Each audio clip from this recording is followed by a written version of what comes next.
آخرین باری که به تتلو ریاکشن رفتم یکی از ادمیناش نمیدونم کی بود اومد به من پرید استوری گذاشت دیگه کار نداشته باش نپرداز به این قضیه دنبال ویو میگردی و فلان و اینا. منم تصمیم گرفته بودم دیگه ریاکشن نرم، ولی یه وصیت نامه ای داد تتلو که گفتم باید پوشش بدیم نمیشه، پس برو بیا.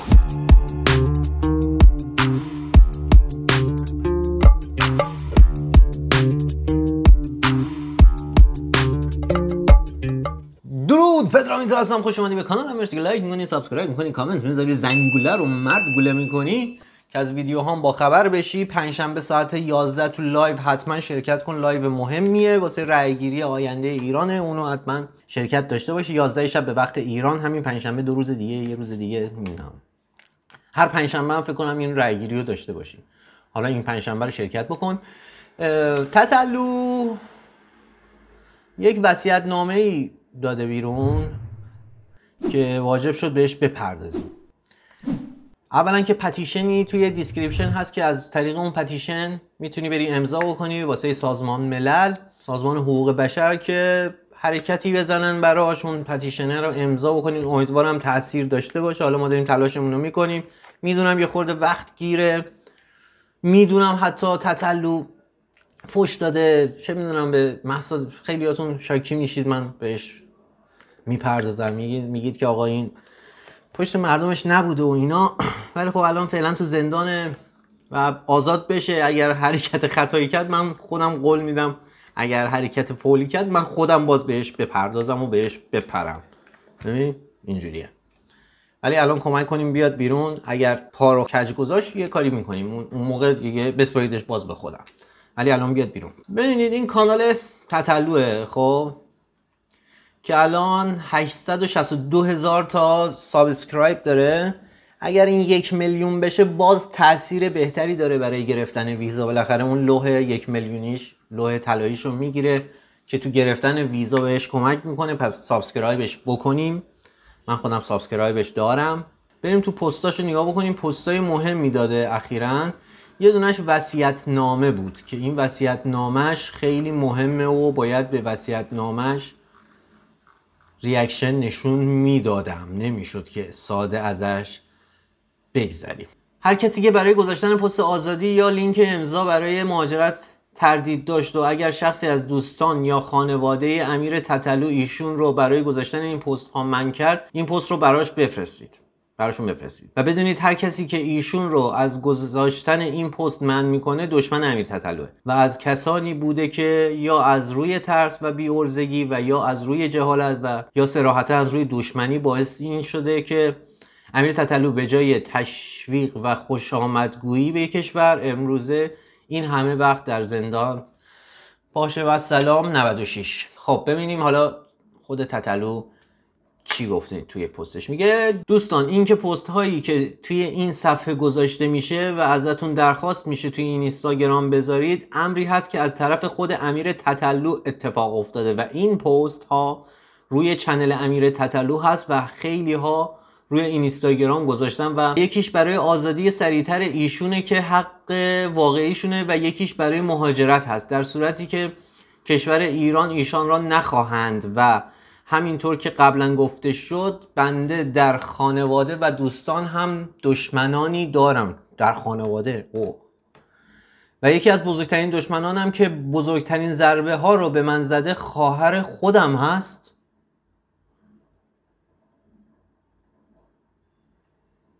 پس لطفاً هر پستی که روی صفحه امیر تتلو در یوتیوب پست شده بدانید که به نفع ایشون بوده، یعنی تتلو، و خواسته ایشون بوده که این پست ها پخش بشن و این که تکلیفشون زودتر مشخص بشه. بهترین چیزه که با گذاشتن این پست ها و سریع به 500,000 امضا رسیدن، همون پتیشنه، کجا گم کردم، امضا رسیدن و یا سریع به گوش مسئولان رساندن که آزادی حق امیر تتلو هست، به دست بیاید و از این سردرگمی و انتظار بی جواب رها شوند. پس هر کسی دوست یا دوستداران امیر تتلو هست به انتشار این پست ها که هر کدام از اونها باعث هرچه زودتر آزاد شدن امیر تتلو در ایران هست و یا زودتر رسیدن به 500,000 امضا و مهاجرت ایشان و آزادی ایشان در کشور دیگر است کمک میکند. الان که دارم دقت میکنم این ادبیات تتلو نیست، حالا شاید هم خودش گفته دیگه، ولی خب برو بریم ادامه. و هر کسی دشمن ایشان هست مردم را از گذاشتن این دو پست باز داشته و یا این پست را نمیگذارد. یه اشاره‌ای بکنیم به ریاکشن کارا. اون موقع که تتلو بیرون بود ترک میداد همه زرتی ریاکشن میرفتن، پول فلان اوکی ویو. الان هیچ کدوم هیچ کاری نمیکنم و اون کسی که به امیر تتلو فوش میداد داره حمایت میکنه. اونایی که به به چه چه خواهی مالی فلان اینا وای وای وای هیچی. حالا من می اومدم انتقادم بعضی وقتا آهنگاش نقد میکردم، میگفتم اینجاش بده اینجاش خوبه اینجاشو ریده. باز در آخر میخوام به تتلیتیا بگم چون خیلی از تتلیتیا من فوش خوردم، ریپورت شدم، کانالمون پیجمون رو تتلیتیا خیلی پروندن. میخوام بهتون بگم ببینید زمان گذشت مشخص شد کی لاشیه این وسط. حالا بگذاریم. در آخر هر کسی هر دو تا پست که یکی برای آزادی و در ایران و یکی برای مهاجرت از ایران میباشد را پست کرده باشد دوست و دوستدار امیر تتلو است و هر کسی این کارو نکرده باشد جزو دشمنان و کسانی است که آزادی و زندگی امیر تتلو برایشان مهم نبوده و نیست. پس این یک امتحان برای این که بفهمیم چه کسی دوست امیر تتلو بوده و حرف امیر تتلو و پستی که خود ایشان خواسته پخش شود. چقدر ویرایشش بده و در صفحه خودش نیز گذاشته است را در صفحهش پست کرده و چه کسی دشمن امیر تتلو بوده و هم این دو پست رو نگذاشته. خیلی دیگه داره چنگ میزنه و هم دیگران رو منع کرده که این دو پست رو نگذارند. بس دیگه زخم شدیم به خاطر این که در این دو پست چیزی به غیر از حقیقت و منطق کجا گم کردم. منطق آن هم در کمال ادب و انسانیت و در چارچوب قانون نمی باشد. باز هم شکر خداوند که باز هم راهی را پیش روی ما گذاشت که دوست واقعی و دشمن واقعی من را بشناسیم. چون من امیر تتلو این روزها یک ماژیک بسیار بزرگ قرمز و یک ماژیک بسیار بزرگ سبز در دستم گرفتم و روی دوستان و خانواده واقعی یک تیر سبز و روی دشمنان و دوستان و خانواده های دروغین و ترسو یک زبدر قرمز بزرگ خواهم زد. چون من نه دیگر فرصت آزمون و خطا دارم، نه حوصله نصیحت دارم و نه سر در میاره کسی از کارم عزیزم و نه هیچ شخصی به غیر از خودم از صلاح و پرونده و حال خودم با خبر نیست و با توکل به خدا اول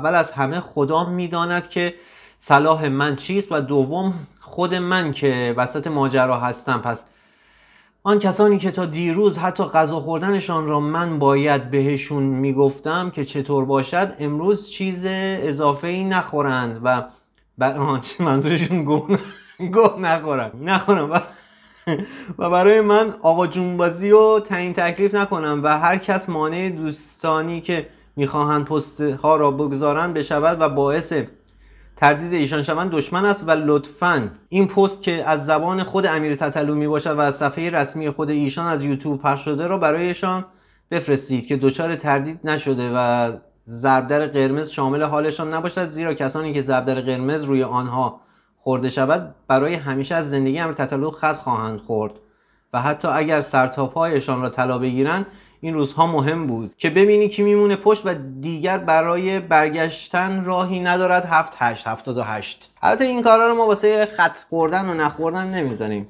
بیا بیرون، بیا بیرون. اون کسی که باز بهت گیر میده منم. امیر تو بیا بیرون، ما خارمون قایده شد از این کیره خری که تراشیده شده به واسطه حالا کیرم تکون اون کسی که تو رو داد بالا درخت. لینک امضاش توی دیسکریپشن هست، سابسکرایبش بکنید، چه میدونم نامه بفرستید به زندان و به مسئولین و هر اعتراضی که میتونید توی اینستاگرام، توی یوتیوب، هر کاری که از دستمون برمیاد و انجام بدیم بچه‌ها. هشتگش هست، نمیدونم دیگه چه کارایی میشه کرد، ولی عقل من میگه که اولا واسه 1 میلیون شدن یوتیوبش تلاش بکنیم که لوح طلاییشو بگیره. این یک. دو، اون امضا رو که تو دیسکریپشن هست سخته، میدونم باید بری امضا رو بزنی، بعد بیای تو جیمیل تاییدیه‌شو بزنی، بیای اینور تاییدیه‌اش کنی، یه 10 دقیقه زمان میبره. ولی خب این کار رو بکنیم. بذار ببینیم دیگه. یه وصیت هم داشت، وصیتش کو پاک شده اون. بذار ببینم اسکرین شات داشتم، اینو پیدا نمی‌کنم ولی اینو گذاشته بود. حالا من میخونم، نمیدونم شایدم نباید بخونم ولی خب حالا قبلا گذاشته بود، الان توی صفحش نیست، توی کانالش نیست. من یه آدمیم که اعتماد کردم به یک سری مسلمان و توبه هم کردم به درگاه خداوند و شاید بهتره اینو نخونم.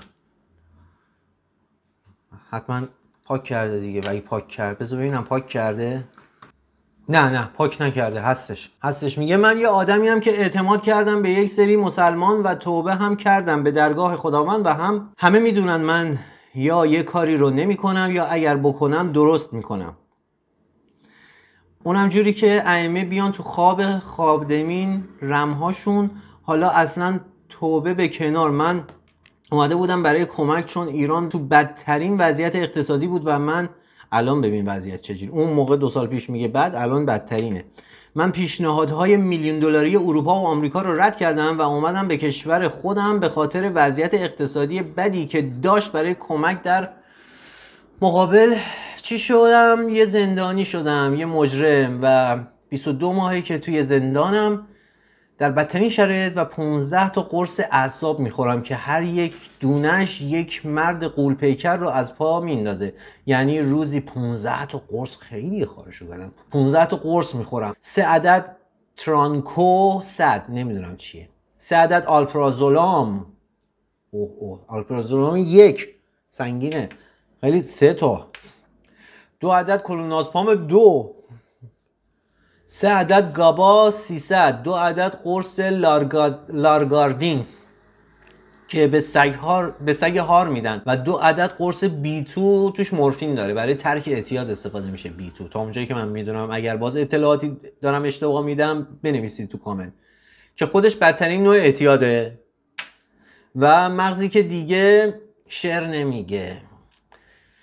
1 ساله که شعر نگفته و این چند تا تیکه شعری که دادم بیرون مال سال پیشه و یک حنجره‌ای که 2 سال نخونده و فقط هرس خورده و دم نزده. یک بدنی که 2 سال با رژیم گیاهی اونم بگن مادرتو گاهیدم جمهوری اسلامی خامه. یعنی 1 درجه بالاتر از گیاهخواری داخل زندانه. حالا توبه و اعتماد و عفو به کنار، بنده به لحاظ قانونی به عنوان یک مجرم هم باید یک مرخصی ساده میرفتم، اما هیچ کدوم از اینها لحاظ نشد و خودتون شاهدین. با وجود عفوی که صادر شد و توبه‌ای که احراز شد، باز هم بیشتر از 50 روزه که حتی یک مرخصی ساده هم به من داده نشده. نفسم گرفت. آیا اگر شما جای من باشید با همه این حرفا به کسی اعتماد میکنید؟ حیف دست و بالم بسته است، نمیتونم خیلی حرف بزنم که به ضرر تتلو باشه، ولی هممون میدونیم مشکل از چیه و چی میتونه به تتلو ایران و ایرانی کمک کنه. هممون میدونیم دیگه. بریم بقیه حرفای خودشو ببینیم. مادر، خانواده، وکلا که 2 سال فقط دارن فریب میخورن و از این دادگاه به اون دادگاه پاسکاری میشن. علاقه‌مندان به موسیقی هم چی؟ حتی 500,000 تا امضا جمع نکردن که سازمان ملل لااقل به داد من برسه. من فقط همین هفته رو صبر میکنم. یعنی اگر تا 4شنبه میشه فردا، پس فردا آزاد شدم که شدم. اگر آزاد نشدم میفهمم که نه مسئول درستی وجود داره، نه خانواده و نه هوادار. اون وقت کاری میکنم که همه با هم مجازات شن. اوه کسخلش روشن شده و خودتون میبینید که یه جوری یکی از این نامردا رو میدرم که هیچ خبری ازم نباشه. پس یا مسئولین یا هوادارای موسیقیم، تتلیتی ها رو نمیگه، اونجا دستوالش بسته است، یا خانواده‌ام یه کاری میکنن که من تا چهارشنبه که آخرین روز کاری بیرون باشم، وگرنه پنجشنبه و جمعه یه کاری میکنم که حادثه بیمارستان لقمان جلوش بچه بازی باشه، داره تهدید خودکشی و هیچ خبری و هیچ اثری از امیر تتلو نشه که پخش بشه و هیچ اثری از امیر تتلو در صورت آزاد شدن تو همین هفته از شنبه به بعد نخواهد بود. این یه تهدید نیست، یه هشداره. یه وقتایی همه باید مجازات بشن و بهترین مجازات پیدا کردن یه قاتله که مجبور بشه منو از این دنیا ببره و بهترین مجازات خودتو از یه سری بی‌معرفت و بی‌لیاقت گرفته. این میخواد یه شری توی زندان بکنه، نمیخواد خودشو بزنه که یکی دیگه بیفته به جونش. پس اگر من این هفتم به عنوان کسی که توبه واقعی کرده و خداوند بارها در قرآن فرموده اند که توبه کنندگان را دوست دارند، باز هم در زندان بمانم، یعنی که با کافران طرفم و عنوان کسی که توبه کرده موظفم، به عنوان کسی که توبه کرده موظفم مثل ائمه که از این به بعد الگوی من بوده و هستند به روی کافران شمشیر بکشم. و میبینید که از بعد از پنجشنبه و جمعه دیگه خبری از من نیست و اگر هم خبری باشد یا دروغ است یا هوش مصنوعی. تمام 78 اتحاد تتلیتی. این هم وصیتش بود.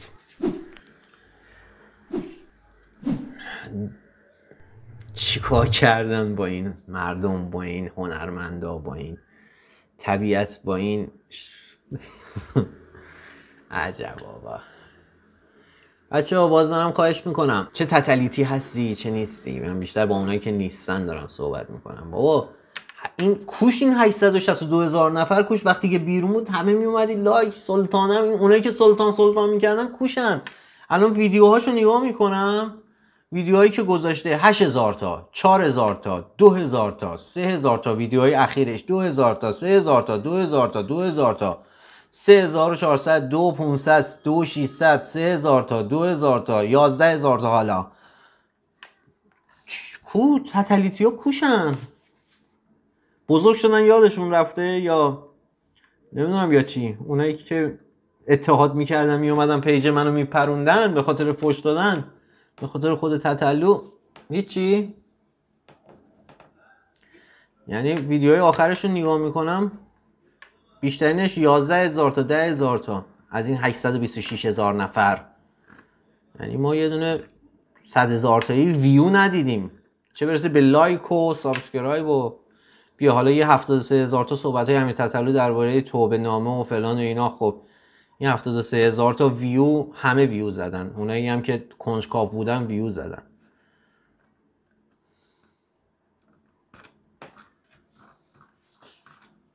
ای آقا عجب بابا، عجب آقا رجب. امیدوارم درست بشه همه چی.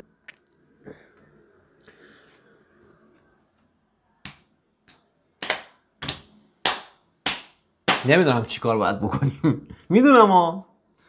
میدونم تو هم میدونی. دوای درد مملکت رو همه میدونیم چیه. مملکت، هنرمند، زندانی، زن، بچه، طبیعت، هممون میدونیم دوای دردش چیه. یه اتحاد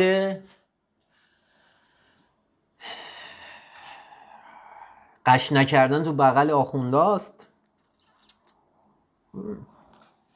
به خدای بزرگ میسپارمتون، اگه دوست داشتید کمک کنید این بچه بیاد بیرون. اومد بیرون من خودم میگیرم روش، بهتون قول میدم.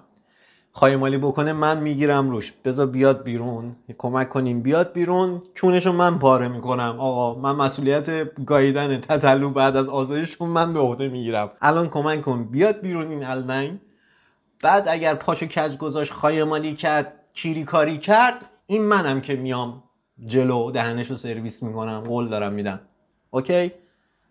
دمتون گرم. ویدیویی که تگ کردم رو برید زیرش کامنت بذارید. قراره به زبان انگلیسی یک کانتنتی تولید بکنه برای وضعیت کنونی تتلو. براش کامنت بنویسید، سابسکرایبش کنید، حمایتش بکنید که پوشش بدید واسه درست کردن این ویدیو. البته خودش میخواد درست بکنه ولی شما هم حمایت بکنید. اسمش ژیار ایرانیه، تو انگلیس زندگی میکنه ولی کانتنتاش به زبان انگلیسیه و یک کانتنت به زبان انگلیسی میخواد تولید بکنه، وضعیت تتلو رو شرح بده. بهش انگیزه بدید. دمتون گرم. یزدان یارتان، خدا نگهدار.